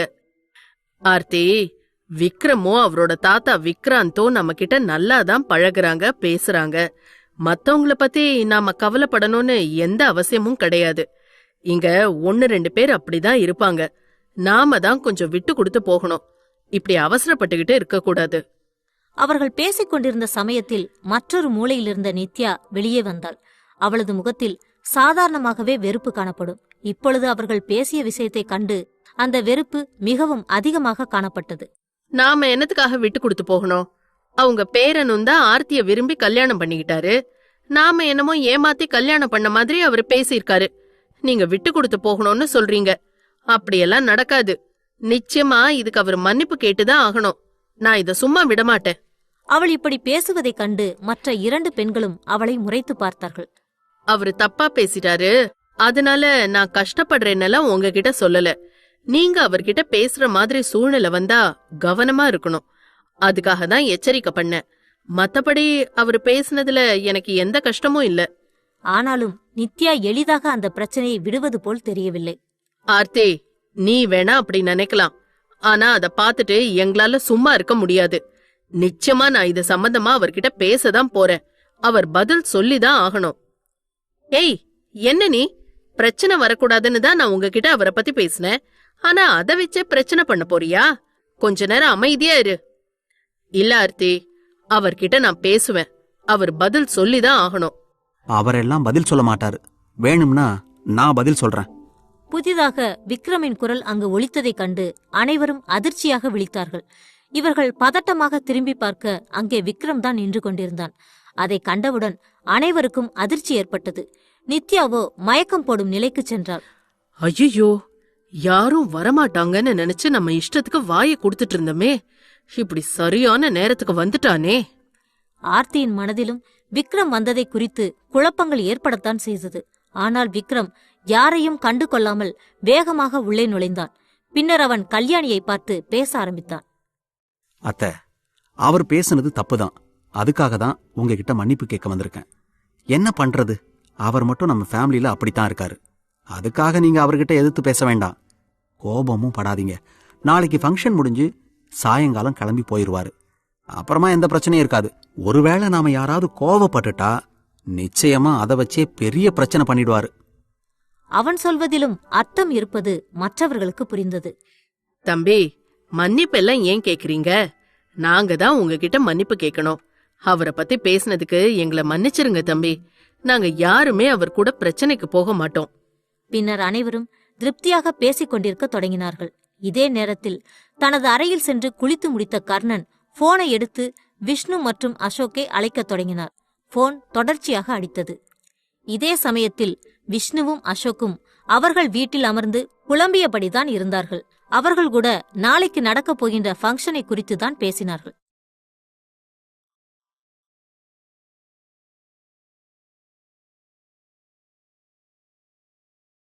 அத்தியாயம் 105. சதி திட்டம். கர்ணன் விஷ்ணுவுக்கு போன் செய்தார். அந்த சமயத்தில் விஷ்ணுவும் அசோக்கும் தங்கள் முன்னால் ஒரு மது பாட்டிலை அடுக்கி வைத்தபடிதான் இருந்தார்கள். எப்பொழுதும் மாலை நேரம் வந்துவிட்டால் அவர்கள் சரக்கில்லாமல் இருக்க மாட்டார்கள். இப்பொழுது அவர்களின் நிலை குறைந்த பிறகு சரக்கு அடிப்பதற்கு கூட அவர்களிடம் பணம் இல்லை. ஆகவே மிகவும் குறைந்த விலையில் விற்கக்கூடிய தரமற்ற மது பாட்டில்களை வாங்கி வைத்திருந்தார்கள். அசோக் குடிப்பதற்கு முன்னரே மிகவும் எரிச்சலாக பேச ஆரம்பித்தான். விஷ்ணு, இங்க பாருடா, நம்மளோட நிலைமை எப்படி ஆச்சுன்னு. பெரிய பார்ல விஐபிஸ் கூட உக்காந்து எல்லாருக்கும் வாங்கி கொடுத்துட்டு நாமளும் குடிச்சு சந்தோஷமா இருப்போம். நமக்கு கம்பெனி கொடுக்கவும் நிறைய பொண்ணுங்களும் இருப்பாங்க. ஆனா இன்னைக்கு ஒரு பாட்டில் தேத்துறதுக்கு கூட அவ்வளோ கஷ்டப்பட்டுட்டு இருக்கோம். என்ன பண்றது அசோக், நம்மளோட நிலைமை இப்ப சரியில்லை. இதை சரி பண்றதுக்கு தான் நானும் போராடிட்டு இருக்கேன். ஆனா அதுக்கு சரியான எந்த வழியும் கிடைக்கல. நடந்து முடிந்த விஷயங்களை குறித்து இருவரும் பேசிக்கொள்ள தொடங்கினார்கள். ஆமா விஷ்ணு, நடக்கிறது எல்லாமே அந்த விக்ரமுக்கு சாதகமா நடந்துகிட்டு இருக்கு. நம்ம எப்படியாவது அவனை பிடிக்கத்தான் பார்க்கறோம். அவனையும் பிடிக்க முடியல. அவன் நம்ம கூட சேர்ந்தா ஏதாவது பண்ணலாம். ஆமா, நானும் அந்த யோசனையில தான் இருக்கேன். ஆனா அவனை பிடிக்கவே முடியலையே. ஒவ்வொரு தடவையும் தப்பிச்சு போயிடுறான். என்னதான் நடக்குதுன்னு தெரியல. இங்க நம்ம நிலைமை இவ்வளோ மோசமா இருக்கு. ஆனா நம்மளை பத்தி கவலைப்பட அங்க யாருமே இல்லை. அவங்க எல்லாரும் சந்தோஷமா பார்ட்டி ஃபங்க்ஷன்னு கொண்டாடிட்டு இருக்காங்க. உண்மையிலேயே எல்லாருமே செல்ஃபிஷ் தான். ஆமா அசோக், நம்மளால ஏதாவது பண்ண முடிஞ்சா அவங்க வாழ்க்கையை கெடுக்கலாம். ஆனா எதுவுமே முடியாது போலயே. தொடர்ச்சியாக இருவரும் தங்களது நிலையை குறித்தும் விக்ரமின் குடும்பத்தை பற்றியும் மோசமாக பேசியபடியே இருந்தார்கள். அந்த சமயத்தில்தான் விஷ்ணுவின் போன் அடித்தது. முதலில் போனை பார்த்தவன் போனை எடுக்காமல் தான் இருந்தான். பின்னர் சற்று கவனித்து பார்த்துவிட்டு ஆச்சரியமாக பேசினான். அசோக், இங்க பாரு, அருண தாத்தா தான் கூப்பிடுறாரு. அவர் எப்பவுமே நம்ம பக்கம் தான் இருப்பாரு. சீக்கிரமா ஆன் பண்ணு. அவரும் ஃபங்க்ஷனுக்கு வந்திருக்கார் போல. விஷ்ணு போனை ஆன் செய்து ஸ்பீக்கரில் போட்டான். மறுமுனையில் கர்ணன் தாத்தா உற்சாகமான குரலிலேயே பேசினார். ஹலோ விஷ்ணு, என்ன பண்ணிட்டு இருக்க? போனை எடுக்கிறதுக்கு உனக்கு இவ்வளோ நேரமா? தாத்தா, போனை கவனிக்கல, சைலண்ட்ல இருந்துச்சு. சரி சரி, எங்கடா இருக்கீங்க? இந்த வீட்டில் உங்களை காணோமே. எதுவும் தெரியாதது போல் அவர் பேச ஆரம்பித்தார். அதற்கு அசோக் பதில் சொன்னான். என்ன தாத்தா, நடந்தது எதுவுமே உங்களுக்கு தெரியாதா? அந்த விக்ரம் சதி பண்ணி எங்களை குடும்பத்தை விட்டு துரத்திட்டான். இப்போ பிழைக்கிறதுக்கு வழி இல்லாமல் ஒரு மூலையில் உடஞ்சி போய் உக்காந்துருக்கோம். உங்களோட நிலைமை எனக்கு நல்லாவே புரியுதுடா. உங்களை திருப்பி சேர்த்துக்க சொல்லி நானும் எவ்வளோ கேட்டு பார்த்துட்டேன். ஆனால் அவங்க ஒத்துக்கிற மாதிரி தெரியல. விடுங்க தாத்தா, அவங்க எப்போவுமே இப்படித்தான். அந்த விக்ரமுக்கு முழு பவர்ஸையும் கொடுக்கணும்னு தான் தாத்தா அப்படி பண்ணிட்டாரு. எனக்கு அது நல்லாவே தெரியுது. அந்த விக்ரம் யாரையுமே மதிக்க மாட்டான், என்ன கூட மதிக்க மாட்டான். அதனால தான் நீங்க அந்த இடத்துக்கு வரணும்னு நான் ஆசைப்பட்டேன். ஆமா தாத்தா, எல்லாரும் ஆசைப்பட்டு என்ன பண்ண? இப்ப எதுவுமே நடக்கலையே. சரி சரி விடுங்க. நான் இப்போ ஒரு நல்ல விஷயத்த சொல்ல தான் ஃபோன் பண்ணேன். முதல்ல அதை கேளுங்க. நல்ல விஷயமா? என்ன தாத்தா அது? நாளைக்கு நடக்க போற ஃபங்க்ஷனுக்கு உங்களை நான் இன்வைட் பண்றேன். சரியான நேரத்துக்கு அங்க வந்து சேருங்க. அசோக்கின் முகத்தில் உற்சாகம் தெரிந்தது. சூப்பர் தாத்தா, நாங்க கண்டிப்பா வந்துடுறோம். நீங்க எப்பவுமே எங்களுக்கு நல்லதுதான் பண்ணுவீங்கன்னு ப்ரூவ் பண்ணிட்டீங்க. அசோக் உற்சாகமாக பேசினாலும் விஷ்ணு மாறுபட்ட கருத்துக்களை சொன்னான். தாத்தா, நாங்க அங்க வந்தா தேவையில்லாத பிரச்சனை தான் வரும். அந்த விக்ரம் எல்லாரும் முன்னாடியும் வச்சு அவமானப்படுத்திடுவான். அதனால நாங்க வரல. ஏய், உங்களை இன்வைட் பண்றது நான். அதனால தைரியமா வாங்க. எந்த பிரச்சனையும் வராம நான் பாத்துக்கிறேன். உங்க விக்ரம் கிட்டையும் அந்த விக்ராந்த் கிட்டையும் நான் ஏற்கனவே பேசிட்டேன். அவங்களும் சரின்னு சொல்லிட்டாங்க. இந்த தகவல்கள் உண்மையிலேயே அந்த 2 சகோதரர்களுக்கும் உற்சாகத்தை அளித்தது. ரொம்ப நன்றி தாத்தா, நீங்க தான் எப்பவுமே எங்களுக்கு ஆதரவா இருக்கீங்க. அதை இப்பவும் காட்டிட்டீங்க. உண்மையிலே இது எல்லாம் ரொம்ப பெரிய விஷயம்தான். என்ன பண்றது, நீங்க 2 பேரும் என்னோட பேரனா போயிட்டீங்க. சரி, நாளைக்கு ஃபங்க்ஷனுக்கு வந்துருங்க, நாம அங்க மீட் பண்ணலாம். திருப்தியாக பேசிவிட்டு அவர்கள் போனை வைத்தார்கள். அப்பொழுது அசோக் சற்று குழப்பமாக பேசினான். என்னடா, நம்மள ஃபங்க்ஷனுக்கு கூப்பிட்டுருக்காங்க. என்ன, போலாமா வேண்டாமா? கண்டிப்பா போகணும்டா. இந்த வாய்ப்பை நம்ம விட்டுறக்கூடாது. எப்படி இருந்தாலும் அந்த ஃபங்க்ஷன் நடக்காது. நடக்காதா? என்னடா இவ்வளோ ஆர்வமா பேசிட்டு இருக்க? ஒருவேளை எனக்கு தெரியாம ஏதாவது ஏற்பாடு பண்ணிட்டியா? உனக்கு தெரியாம நான் எதுவுமே பண்ணல. தெரிஞ்சுதான் பண்ண போறேன். என்ன பண்ண போறேன்னு கொஞ்சம் பொறுமையா பாரு. விஷ்ணு அந்த ராக்கி நம்பரை அழைக்க தொடங்கினான். அவனும் சில கணங்களில் போனை எடுத்து அடையாளம் தெரியாததால் குழப்பமாக பேசினான். ஹலோ, யார் பேசுறது? அதுவும் இந்த நேரத்துல போன் பண்றீங்க? ஏய் ராக்கி, நான் தான் விஷ்ணு, அசோக்கோட தம்பி பேசுறேன். இன்னைக்கு மத்தியானம் கூட நம்ம மீட் பண்ணோம். அதுக்குள்ள மறந்துட்டியா? பாஸ், ஞாபகம் வந்துருச்சு. சொல்லுங்க, என்னாச்சு? நான் உங்களுக்கு என்ன வேலை பார்க்கணும்? அவன் அரைகுறை போதையில் உளர ஆரம்பித்தான். நீ நாளைக்கு ஒரு முக்கியமான வேலை பார்க்கணும். ஆனா நீ கை வைக்க போறது பெரிய இடம். அதை மட்டும் மனசுல வச்சுக்கோ. இந்த வேலையை நீ நல்லபடியா முடிச்சா நமக்கு நிறைய பணம் கிடைக்கும். அதை வச்சுதான் உனக்கு கூட எங்களால செட்டில் பண்ண முடியும். பாஸ், பணத்தை பத்தி எல்லாம் கவலைப்படாதீங்க. நிலைமை மாறணும். அதுக்காக நான் என்ன வேணாலும் பண்றதுக்கு தயாரா இருக்கேன். சொல்லுங்க, நான் உங்களுக்கு என்ன பண்ண? விஷ்ணு தனது சதி திட்டத்தை பற்றி ஒவ்வொரு விஷயமாக சொல்ல ஆரம்பித்தான். அனைத்தையும் ராக்கி கவனமாக கேட்டுக்கொண்டான். அதை கேட்ட அசோக் மனதில் ஆச்சரியம் பொங்கியது. உண்மையிலேயே விஷ்ணு சரியான ஆளுதான். இந்த நிலைமையில கூட ஒரு பெரிய பிளானையே போட்டு வச்சிருக்கான். மனதிற்குள் இவ்வாறு நினைத்த அசோக் விஷ்ணுவை கண்டு திருப்தி அடைந்தான். நாளைய தினம் நடக்கப் போகின்ற ஃபங்க்ஷனை கெடுப்பதற்கு தேவையான திட்டத்தை இப்பொழுது விஷ்ணு போட்டு முடித்தான். அத்தியாயம் 106. ஆறுதல் சொல்லிட்டு போ. விக்ரமுக்கு எதிராக தான் போட்டு வைத்திருந்த சதி திட்டத்தை விஷ்ணு சொல்லி முடித்தான். ராக்கியும் அனைத்தையும் உற்சாகமாக கேட்டுக்கொண்டு தலையாட்டினான். சரிங்க பாஸ், நீங்க சொன்ன மாதிரியே பண்ணிடலாம். இதுல எந்த பிரச்சனையும் வராம நான் பாத்துக்கிறேன். அன்றைய தின இரவு நேரம் அமைதியாக கழியத் தொடங்கியது. ஆனால் விக்ரம் வீட்டில் இருந்த அனைவரும் உறங்கவில்லை. நித்யா தன் மனதில் பல விஷயங்களை குறித்து நினைத்தபடிதான் இருந்தாள். நாளைக்கு இந்த ரிசப்ஷன் முடிஞ்சிரும். அதோட நம்ம பிரச்சனை எல்லாமே இல்லாம போயிடும். இது முடிஞ்ச அடுத்த நாளே நம்ம கிளம்பி போயிட வேண்டியதுதான். இது போன்ற திட்டங்களை தன் மனதில் வகுத்து கொண்டிருந்தாள். விக்ரம் கூட அப்பொழுது உறக்கம் வராமல் வீட்டு மாடியில் அலைந்தபடி இருந்தான். அவன் மனதிலும் எல்லாம் ஓடியபடிதான் இருந்தது. நாளைக்கு ரிசப்ஷன் முடிஞ்சதுக்கு அப்புறம் ஆர்த்தியை அவங்க வீட்டுக்கு கூட்டிட்டு போயிடுவாங்க. அதுக்கப்புறமா நாம தனியா தான் இருக்கணுமா? எப்படி இருக்க போறோம்னே தெரியல. இந்த குழப்பம்தான் அவன் மனதில் அதிகமாக ஓடியது. அதனையும் தாண்டி மற்றொரு குழப்பமும் காணப்பட்டது. நாளைக்கு ரிசப்ஷன் நல்லபடியா முடியணும். நம்ம சின்ன தாத்தா வேற இங்க வந்திருக்காரு. அவங்க 2 பேரையும் கூப்பிட போறேன்னு சொல்றாரு. இதனால என்ன பிரச்சனை வரப்போகுதோ? இரவு தென்றலும் வானத்தில் தெரிந்த அழகான பிறை நிலவும் அவனுக்கு ஆறுதல் சொல்ல தொடர்ச்சியாக அந்த நிலவினை ரசித்தபடி நேரத்தை போக்கத் தொடங்கினான்.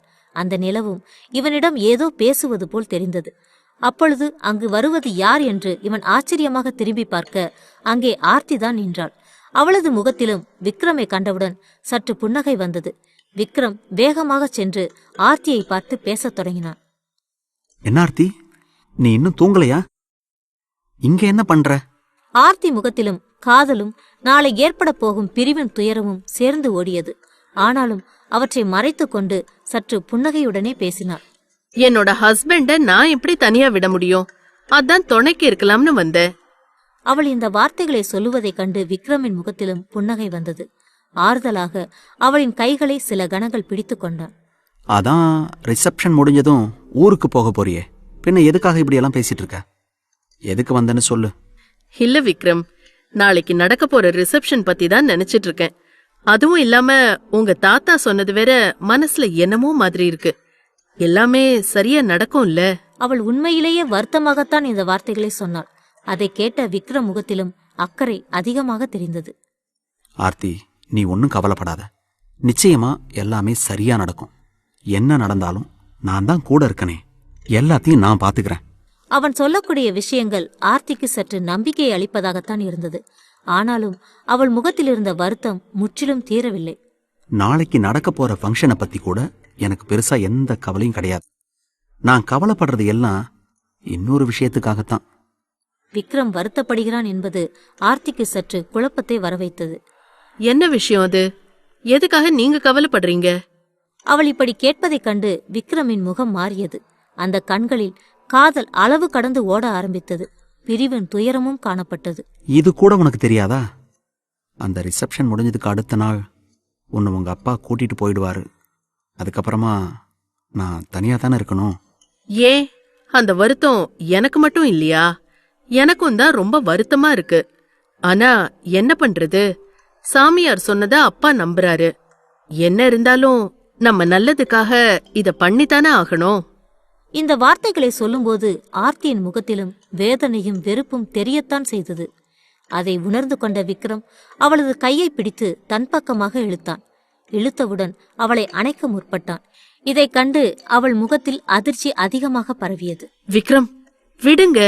யாராவது வந்தா பிரச்சனை ஆயிடும். எதுக்காக இப்படி எல்லாம் பண்ணிட்டு இருக்கீங்க? அவள் திமிரிக் கொண்டு விலக முற்பட்டாலும் அவள் சொல்வதை விக்ரம் கேட்பதாக தெரியவில்லை. ஒரு கையை அவளது இடுப்பு பக்கத்தில் வைத்தவன் அவளின் மற்றொரு தோள்பட்டையின் அருகே தனது முகத்தை புதைத்தான். அவனது மூச்சுக்காற்று அவள் காது ஓரத்தில் உரசி அவளின் உணர்வுகளையும் தூண்டிவிடத்தான் செய்தது. ஊருக்கு போறதுக்கு முன்னாடி என்ன நல்லா கவனிச்சுட்டு போ, நானும் மறக்காம இருப்பேன்.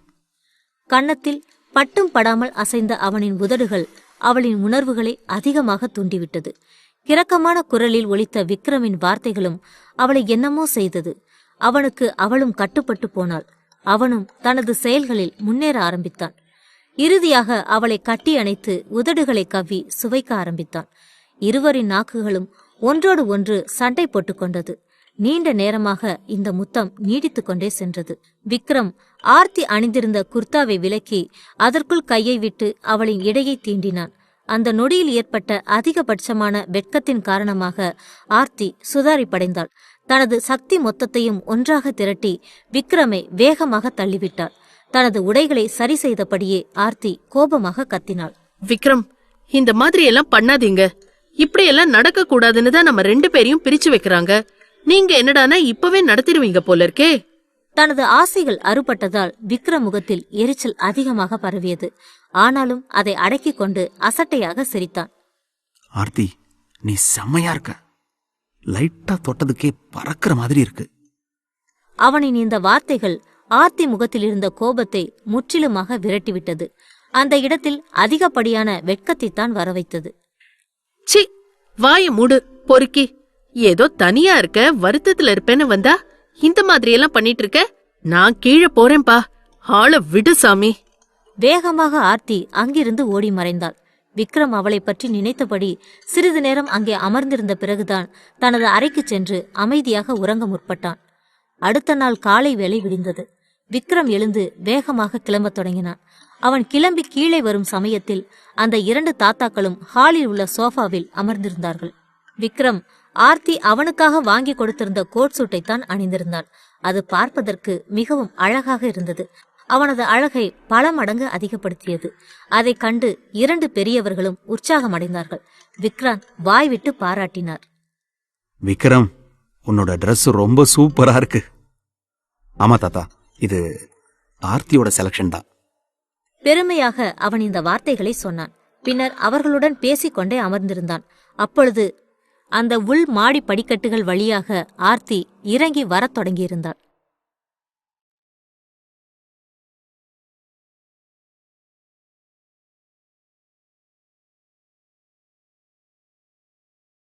அத்தியாயம் 107. நல்ல பையனா தேடு. அந்த சமயத்தில் மாடிப்படிகளில் அழகே உருவம் கொண்டு வருவது போல் ஆர்த்தி இறங்கி வந்தாள். விக்ரம் தன்னை மறந்த நிலையில் அவளை பார்த்து கொண்டே இருந்தான்.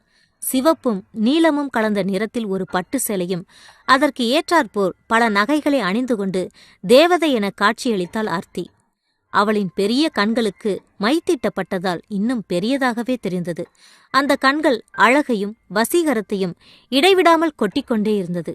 முகத்தின் குறுக்கே விழுந்த அந்த ஒற்றை முடியும் உதடுகளில் காணப்படும் வெட்கம் கலந்த அளவற்ற புன்னகையும் காதலை வாரி தெளித்தது. விக்ரம் புன்சிரிப்புடன் அவளையே பார்த்தபடி இருந்தான். அவளும் வெட்கம் கலந்த புன்னகையுடன் நடந்து வந்தாள். அவளைத் தொடர்ந்து கல்யாணியும் நித்யாவும் வந்தார்கள். அவர்களும் மிகவும் அழகான உடையையே அணிந்திருந்தார்கள். விக்ரம் அருகே வந்து நின்ற ஆர்த்தி விக்ரமை சுய நினைவுக்கு கொண்டு வருவதற்காக சில வார்த்தைகளை பேசினாள். என்ன, நீங்க எல்லாரும் கிளம்பியாச்சா? அவள் புன்னகை பொங்க இந்த கேள்வியை கேட்ட பிறகுதான் விக்ரம் சுய நினைவுக்கு திரும்பினான். என்ன ஆர்த்தி, லேட் பண்ணிட்டீங்க? ரெடியாக ரொம்ப நேரம் ஆயிடுச்சா? அவளை உற்று பார்த்து கொண்டே இந்த கேள்வியை விக்ரம் கேட்க ஆர்த்தியும் அதற்கு கேலியாக பதில் சொன்னாள். எங்க, அந்த குட்டி பிசாசு கிளம்புறதுக்கே இவ்ளோ நேரம் ஆயிடுச்சு. இன்னும் ரெடி ஆயிட்டு தான் இருக்கா. இன்னும் அந்த அம்மாவுக்கு மேக்கப்பே முடியல. என்ன சொல்ற? இன்னும் கிளம்பி வரலையா? இப்ப வந்துருவா தம்பி, கொஞ்சம் பொறுங்க. அனைவரும் சில கணங்கள் சோஃபாக்களில் அமர்ந்தார்கள். அந்த சமயத்தில் அங்கு சித்தார்த் வந்து சேர்ந்தான். அவனும் விக்ரமை போலவே உயர்ந்த வகை சூட்டையே அணிந்திருந்தான். இந்த ஏற்பாடும் விக்ரம் செய்ததுதான். விக்ரம் அவனை உற்சாகமாக வரவேற்றான். வா சித்தார்த், வா. நீ லேட் பண்ணிடுவியோன்னு நினைச்சேன். சரியான நேரத்துக்கு வந்துட்ட. வா உட்காரு. அவனின் கைகளை பிடித்து அழைத்தபடி தனக்கு அருகே அமர வைத்தான் விக்ரம். அங்கே அமர்ந்திருந்த விக்ராந்த் கூட சித்தார்த்திடம் சில வார்த்தைகளை பேசினார். என்ன தம்பி, நல்லா இருக்கியா? வீட்ல அப்பா எல்லாம் நல்லா இருக்காரா? அவரு ரிசப்ஷனுக்கு வருவார் தானே?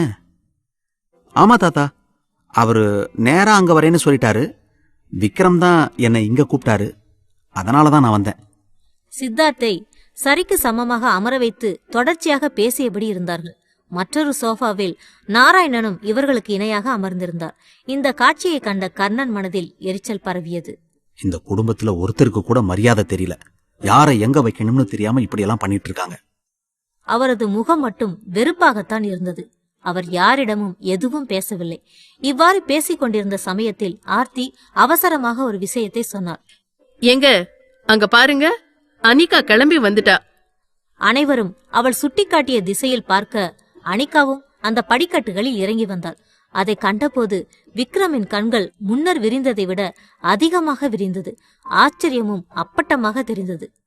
அவ பண்ற அநியாயத்தை பாருங்க. நான் வாங்கின மாதிரியே Dress வேணும்னு நேத்தி தான் வாங்கிட்டு வந்திருக்கா. அத இன்னிக்கே போட்டுட்டு வந்துட்டா. இப்படியெல்லாம் பண்ணுவான்னு எதிர்பார்க்கவே இல்ல. காலை நேரத்தில் இந்த பிரச்சனைதான் அவர்கள் வீட்டில் ஓடியது. ஆர்த்தி அணிந்திருந்த நிறத்திலேயே அனிகா புடவை அணிய முற்பட்டாள். பலரும் மறுத்து பேசியும் அவள் கேட்கவில்லை. ஆர்த்தி சிவப்பு நிறமும் அதனுடன் சற்று நீளமும் கலந்த நிறத்தில் புடவையை அணிந்திருந்தாள். இப்பொழுது அனிகாவும் அதே போன்ற புடவையைத்தான் அணிந்திருந்தாள். இருவரும் அணிந்திருந்த நகைகளும் ஒன்றாகத்தான் தோன்றியது. ஆர்த்தி அனிகாவை விட சற்று உயரமாக இருந்தாள். மற்றபடி இருவரின் தோற்றங்களும் ஒன்றாகத்தான் தெரிந்தது. விக்ரம் ஆச்சரியமாக அனிகாவை பார்த்தபடி இருந்தான். அனிகா அதை கண்டு சற்று வெட்கமாக சிரித்துக்கொண்டே விக்ரமுக்கு அருகே வந்தாள். அனிகா, இன்னைக்கு ஆர்த்திக்கு தான் ரிசப்ஷன். நீ என்னடானா அவள மாதிரியே ட்ரெஸ் பண்ணிட்டு வந்திருக்கியே. விக்ரம் இப்படி கேட்பதைக் கண்டு அனிகா வித்தியாசமாக சிரித்தார். ஏன் மாமா, நான் இந்த மாதிரி Dress போடக்கூடாதா? அவள மாதிரியே இருக்கணும்னு நான் நேத்து தான் தேடி பிடிச்சு வாங்கினேன். விக்ரமும் அரைகுறை திருப்தியுடன் தலையே அசைத்தான். அனிகா இன்னும் சில பதில்களை சொல்லி சமாளிக்க பார்த்தாள். ஆர்த்தி வேணும்னா என்னோட மேரேஜ் ஃபங்க்ஷன் நடக்கிறப்ப என்ன மாதிரியே Dress போட்டுக்கட்டும், நான் ஒன்னும் சொல்ல மாட்டேன். அவள் இந்த வார்த்தைகளை சொல்லுவதைக் கண்டு அனைவரும் சற்று சிரித்தார்கள். அட எருமை, அதுக்குள்ள உனக்கு கல்யாண ஆசை வந்துருச்சா? முதல்ல உருப்படியா காலேஜ் படிச்சு முடிக்கிற வழிய பாரு, அதுக்கப்புறமா இத பத்தி யோசிக்கலாம். விக்ரம் வழக்கம் போல் அனிகாவுக்கு ஆதரவாக பேசினான். நான் எதுக்காக வேற ஒரு நல்ல பையனை தேடணும்? அதான் எனக்காக நீங்க இருக்கீங்களே. இந்த நினைவுடன் அவள் அங்கே சிரித்தபடி விலகி நடக்கத் தொடங்கினாள். அவளுடன் சேர்ந்து அனைவரும் கிளம்பினார்கள். மெதுவாக வெளியே வந்து தங்களுக்கான கார்களை பார்த்தார்கள். விக்ரமின் சிவப்பு நிற ரோல்ஸ் ராய்ஸ் நடுவே காத்திருந்தது. அதில் அவன் ஏறி அமர்ந்தான். அவர்களின் குடும்ப உறுப்பினர்கள் அனைவரும் அதில் அவனுடன் சேர்ந்து ஏறி அமர்ந்தார்கள். சற்று இடம் பற்றாக்குறையாகவே இருந்தது. ஆனாலும் அட்ஜஸ்ட் செய்து கொண்டார்கள். முன்னர் அமர்ந்திருந்த சித்தார்த் தான் காரை ஓட்டத் தொடங்கினான். அவர்களின் பயணம் தொடர்ந்தது.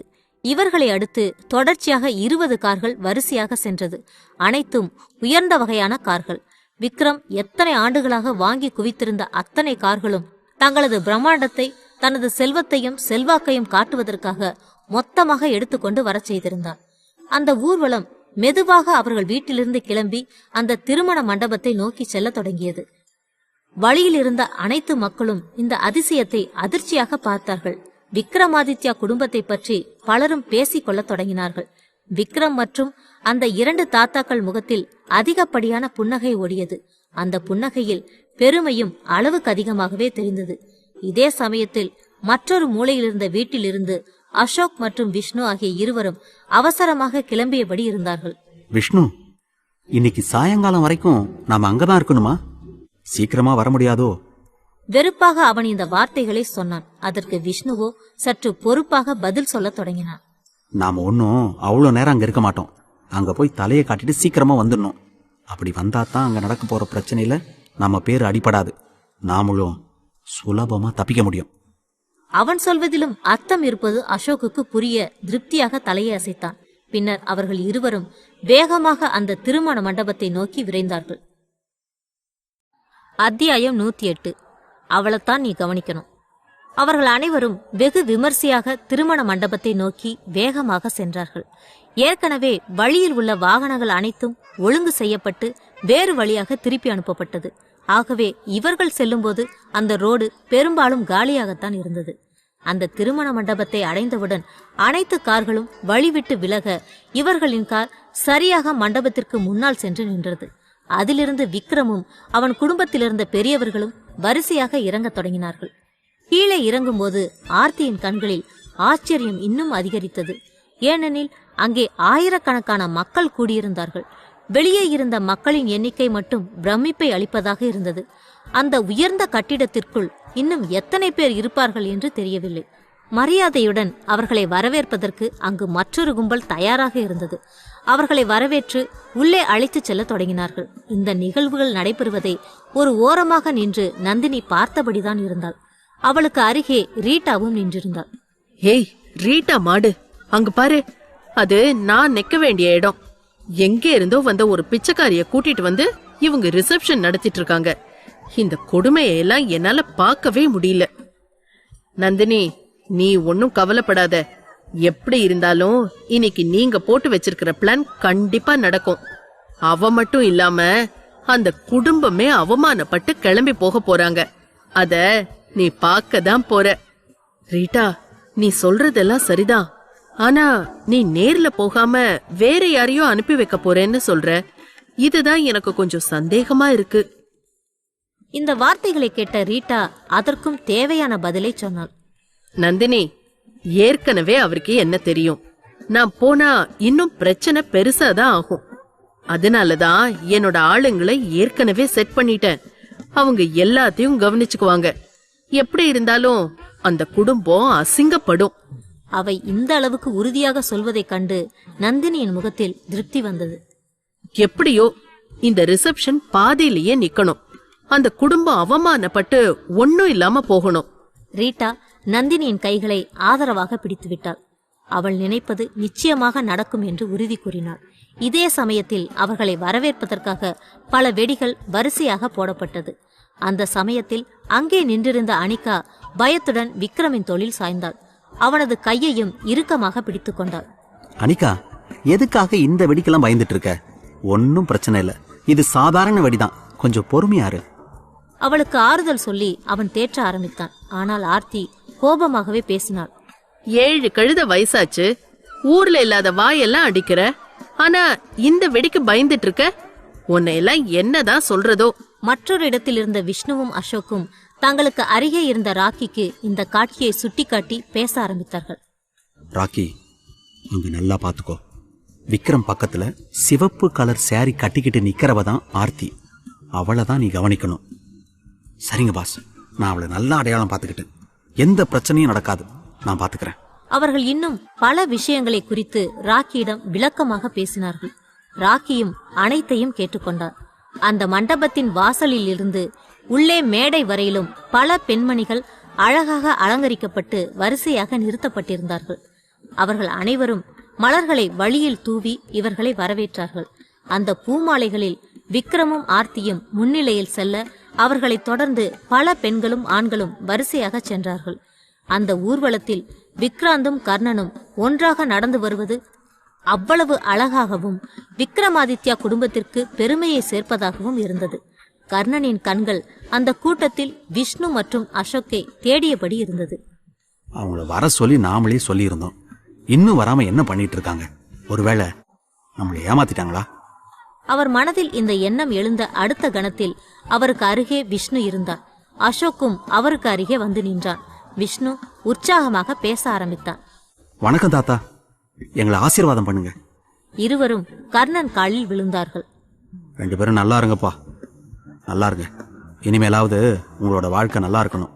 அதன் பிறகு அருகில் இருந்த விக்ராந்தின் கால்களிலும் விழுந்தார்கள். ஆனால் விக்ராந்த் முகத்தில் எந்தவித புன்னகையும் ஏற்படவில்லை. வெறுப்பாகவே அவர்களுக்கு பதிலை சொன்னார். நல்லா இருங்க, நல்லா இருங்க.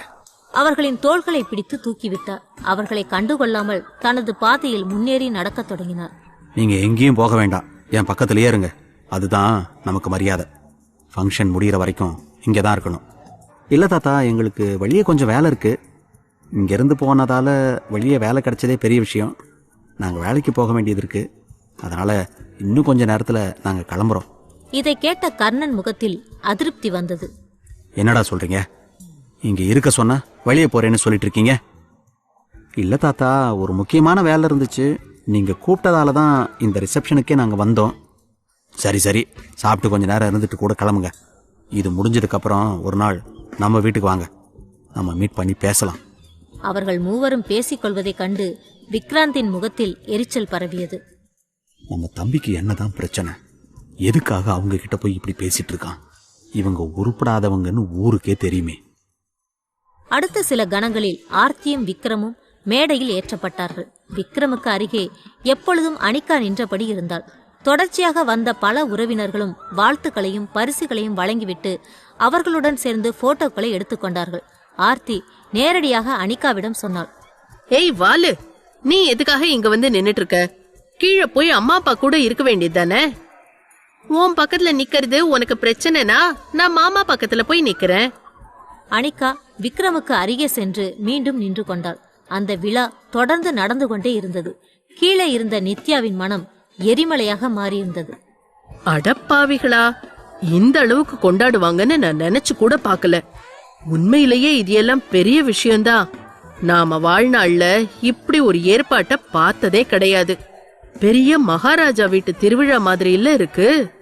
அவள் மனதில் வெறுப்புதான் அதிகமாக காணப்பட்டது. அளவுக்கு அதிகமான பொறாமையும் வரத் தொடங்கியது. மேடையிலிருந்த அனிகாவை பார்த்து ஆலியாவும் நிஷாவும் கையை அசைத்தார்கள். உடனே அவள் குழப்பமாக விழித்தாள். மெதுவாக விலகி அவர்களை நோக்கி நடக்கத் தொடங்கினாள். அருகே வந்தபோது ஆலியா தன் கையில் இருந்த போனை அனிகாவிடம் காட்ட அவளின் கண்கள் விரிந்தது. முகத்தில் அதிர்ச்சியும் உற்சாகமும் அதிகமாகவே தெரிந்தது. அத்தியாயம் 109. இதுதான் மேரேஜ் சர்டிபிகேட். ஆலியா செல்போனில் எடுத்திருந்த போட்டோவை அனிகாவிடம் காட்டினாள். அதை பார்த்த அனிகா மனத்தில் உற்சாகமும் ஆச்சரியமும் அதிகமாக ஏறத் தொடங்கியது. ஏனெனில் அந்த போட்டோவில் அனிகா விக்ரமின் தோளில் சாய்ந்து கொண்டிருந்தாள். அந்த வெடிகள் போடப்படும் போது பயத்தில் அவள் அவன் மீது சாய்ந்தாள்.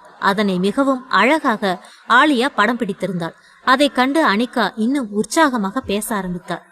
ஏய் ஆலியா, உன்னை என்னோட ஃப்ரெண்டா சேர்த்துக்கிட்டதுக்கு இன்னைக்குதான் நீ உருப்படியான வேலை பார்த்திருக்க. உன்னை நினைச்சா எனக்கு ரொம்ப பெருமையா இருக்கு. அவள் பாராட்டி தீர்ப்பதைக் கண்டு ஆலியாவின் முகத்திலும் பெருமை தெரிந்தது. அந்த பாராட்டுகளை ஏற்றுக்கொண்ட ஆலியா தொடர்ந்து பேசினாள். சும்மா பாராட்டினா மட்டும் போதாது, எங்களுக்கு நீ ட்ரீட் வைக்கணும். சும்மா பேசியே அனுப்பி வைக்கலான்னு பாத்தியா? ட்ரீட் தானே, வச்சுட்டா போச்சு. இந்த ரிசப்ஷன் முடிஞ்சதுக்கு அப்புறம் நாம மீட் பண்ணலாம். அப்போ உங்களுக்கு தேவையானது வந்து சேரும். அந்த போட்டோவை உடனே எனக்கு அனுப்பி வைடி. நண்பர்களுடன் பேசிய பின் அவள் மீண்டும் அந்த கல்யாண மேடையை நோக்கி நடக்கத் தொடங்கினாள். அப்பொழுது திடீரென கூட்டத்திலிருந்து ஒரு 4-5 பேர் வந்து விட்டார்கள். அவர்கள் கைகளில் மைக், வீடியோ கேமரா போன்றவை தயாராக இருந்தது. அதை பார்த்தவுடன் விக்ரம் மனதில் எரிச்சல் தான் ஏறத் தொடங்கியது. கொஞ்ச நேரம் கூட நம்மள நிம்மதியா இருக்க விட மாட்டாங்க போல. பத்திரிக்கைக்காரங்கன்னு சொல்லிக்கிட்டு மைக்க தூக்கிட்டு வந்துடுறாங்க. இவங்களால எல்லா இடத்துலயும் தொல்லதான்.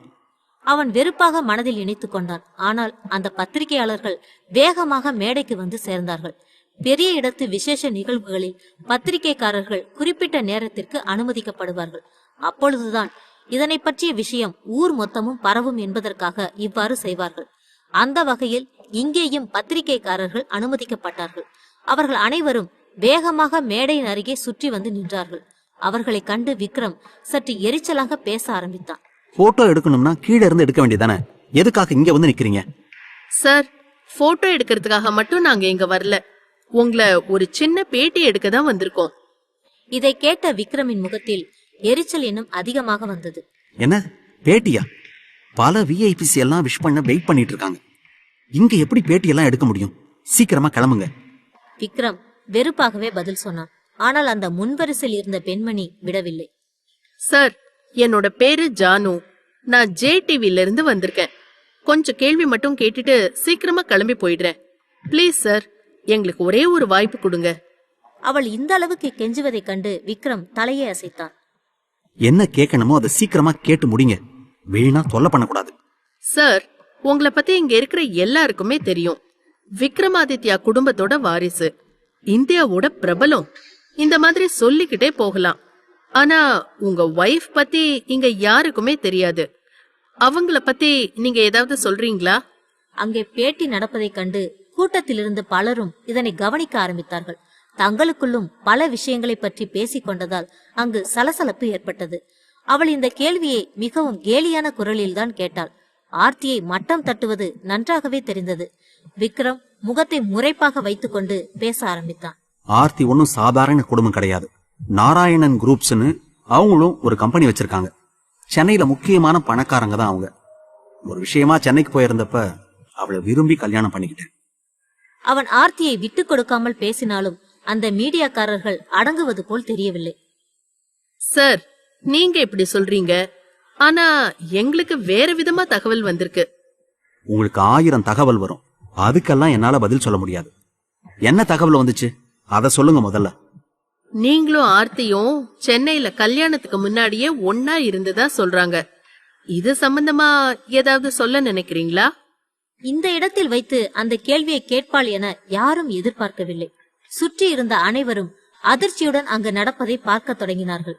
அங்கே இருந்த பல பணக்காரர்கள் பார்வையும் அவளின் மேல் விழுந்தது. இந்த நிகழ்வை தூரமாக இருந்து பார்த்த நந்தினி சிரிக்க ஆரம்பித்தாள். அவனுக்கு அருகே இருந்த ரீட்டாவும் உற்சாகமாகவே பேசினாள். என்ன நந்தினி, நம்ம ஆளு வேலைய காட்ட ஆரம்பிச்சிட்டா. இன்னும் கொஞ்ச நேரத்துல என்ன நடக்குதுன்னு மட்டும் பாரு. என்ன தைரியத்துல இவ இங்க வந்து இப்படியெல்லாம் கேள்வி கேட்டுட்டு இருக்கா? விக்ரம் முகத்தில் எரிமலைகள் வெடிக்க ஆரம்பித்தது.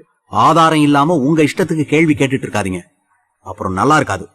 ஏதாவது உருப்படியா கேட்கணும்னா கேளுங்க, இல்லனா இங்க இருந்து கிளம்பி போங்க. சார், நீங்க உங்க தகுதிக்கும் ஸ்டேட்டஸ்க்கும் ஏத்த மாதிரி கல்யாணம் பண்ணியிருந்தா நாங்க எதுவுமே பண்ணிருக்க மாட்டோம்.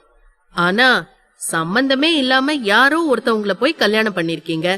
அதனாலதான் எங்களுக்கு சந்தேகமா இருக்கு. அதுவும் இல்லாம நீங்க கல்யாணத்துக்கு முன்னாடியே அவங்க கூட ஒன்னா வாழ்ந்திருக்கீங்க. அவள் இந்த விஷயத்தை பற்றி பேசுவதைக் கண்டு விக்ரமின் முகத்தில் எரிச்சல் அதிகரித்துக் கொண்டே சென்றது. அதேபோல் அருகே இருந்த மற்றொரு மீடியாக்காரனும் சில கேள்விகளை கேட்டான். மேடம், நீங்க இவரை கல்யாணம் பண்ணப்ப இவர் பெரிய பணக்காரர்னு உங்களுக்கு தெரியுமா? பணத்துக்காகத்தான் இவரை கல்யாணம் பண்ணிக்கிட்டதா சொல்றாங்களே. இங்கே நடப்பவற்றை கண்டு ஒரு ஓரமாக அமர்ந்திருந்த கர்ணனும் அவருக்கு அருகில் இருந்த விஷ்ணுவும் அசோக்கும் சிரிக்க ஆரம்பித்தார்கள். அவர்கள் முகத்தில் புன்னகை அளவற்று ஓடியது. அப்படியெல்லாம் பேசாதீங்க. நாங்க 2 பேரும் விரும்பிதான் கல்யாணம் பண்ணோம். கல்யாணம் பண்றப்ப இவர் பெரிய பணக்காரர்னு கூட எனக்கு தெரியாது. ஆர்த்தி நடந்த விஷயங்களை அப்படியே சொன்னாள். ஆனாலும் இவ்வளவு கூட்டத்திலும் மோசமான கேள்விகளை கண்டதால் அவளது குரலில் கலக்கம் இருக்கத்தான் செய்தது. அங்கே நடப்பவற்றை கண்ட விக்ரம் இறுதியாக சித்தார்த்தை பார்த்து தலையை அசைத்தான். சித்தார்த் தனது பையில் இருந்த ஒரு சர்டிபிகேட்டை எடுத்து வந்து காட்டினான். அதை அனைவர் முன்னிலையிலும் காட்டிய விக்ரம் கோபமும் வேகமும் கலந்த குரலில் பேச ஆரம்பித்தான். எல்லாரும் நல்லா பாத்துக்கோங்க, இதுதான் எனக்கும் ஆர்த்திக்கும் ரிஜிஸ்டர் மேரேஜ் ஆனதுக்கான சர்டிபிகேட். இதுக்கு அப்புறம் தான் நாங்க 2 பேருமே ஒன்னா வாழ தொடங்கணும். இதுதான் உண்மை. இதுக்கு மேல யாரும் எந்த கேள்வியும் கேட்க வேணாம். சீக்கிரமா இங்க இருந்து கிளம்பி போங்க. அவன் இந்த ஆதாரத்தை காட்டுவான் என அங்கிருந்த ஒருவர் கூட எதிர்பார்க்கவில்லை. தூரமாக இருந்த அந்த நிகழ்வுகளை பார்த்து கொண்டிருந்த ரீட்டா மற்றும் நந்தினிக்கு கூட எரிச்சல் தான் ஏற்பட்டது. ரீட்டா அவசரமாக நந்தினியை பார்த்து பேசினார். என்ன நந்தினி, அவரு சர்டிபிகேட் எல்லாம் காட்டுறாரு. இத பத்தி நீ என்கிட்ட சொல்லவே இல்லையே.